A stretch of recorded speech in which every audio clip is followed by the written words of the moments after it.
Chennai Kodambakkam Ashoka avenue பகுதியில் சாய்ந்த நிலையில் உள்ள மரங்களை அகற்ற வேண்டும் என அந்த பகுதி மக்கள் கோரிக்கை விடுத்துள்ளனர். இதுகுறித்து அந்த பகுதி மக்களிடம் நமது செய்தியாளர் சாமுவேல் எபினேசர் நடத்திய கலந்துரையாடலை தற்போது பார்க்கலாம். கோடம்பாக்கத்தில் இருக்கக்கூடிய யுனைடெட் காலனி பகுதியில் நாம் நின்று கொண்டு இருக்கிறோம். வடபழனியை இணைக்கக்கூடிய இந்த பிரதான சாலையாக இருக்கக்கூடிய இந்த சாலையில் குறிப்பாக பழமை வாய்ந்த மரம் ஒன்று இந்த சாலையில் நீண்ட நாட்களாக இருப்பதை பார்க்க முடிகிறது. குறிப்பாக பருவமழை எதிர்கொள்ளக்கூடிய வகையில் மாநகராட்சி சார்பாக சாலை ஓரங்கள் இருக்கக்கூடிய மரங்களை அகற்றி வருகின்றன. அந்த வகையில் இந்த மரமானது முற்றிலும் காய்ந்து விழக்கூடிய அபாயகரமான சூழ்நிலை தற்போது இருக்கிறது. இதனை அகற்ற வேண்டும் என்பதே இப்பகுதி மக்களின் கோரிக்கையாக இருக்கிறாரு. நம்மதில் ஒருவருக்கு அவர் கேட்கலாம். 4 பேருக்கு ஏதாவது கெடுதல் நடந்தால் தான் அதை பற்றி யோசனை பண்ணுவாங்க. அதுக்கு முன்னாடி அவங்களாம் முன்னெச்சரிக்கை இது பண்ணுறது கிடையாது.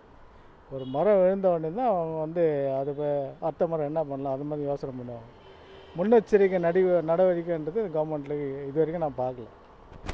தொடர்ச்சியாக சாலை ஓரங்களில் நிறுத்தி வைக்கப்பட்டிருக்கக்கூடிய கார்கள் மற்றும் சாலையில் செல்லக்கூடிய வாகனங்கள் மீது இது போன்ற காய்ந்த மரங்கள் விழுவதால் வாகன ஓட்டிகளும் பெருளவு பாதிப்புக்குள் உள்ளாகின்றன. சமீபத்தில் நுங்கம்பாக்கம் பகுதியில் இதே போன்ற ஒரு சம்பவமானது அரங்கேறியது. இந்த நிலையில் சாலை ஓரம் இருக்கக்கூடிய இந்த மரமானது விழுந்து விபத்தை ஏற்படுவதற்கு முன்பதாக இதை அப்புறப்படுத்த வேண்டும் என்பதே பொதுமக்களுடைய கோரிக்கையாக இருக்கிறது. இது பழுதாக இருக்க மரங்கள் எடுத்துடலாம் கண்டிப்பாக. ஏன்னா ரொம்ப ரிஸ்க்கான விஷயங்கள்.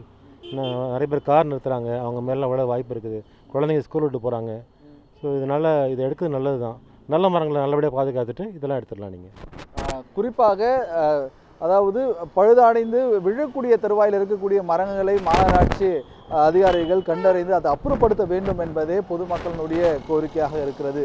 ஒளிப்பதிவாளர் பரசுராமனுடன் செய்தியாளர் Samuel Ebenezer, news 7 Tamil, Chennai.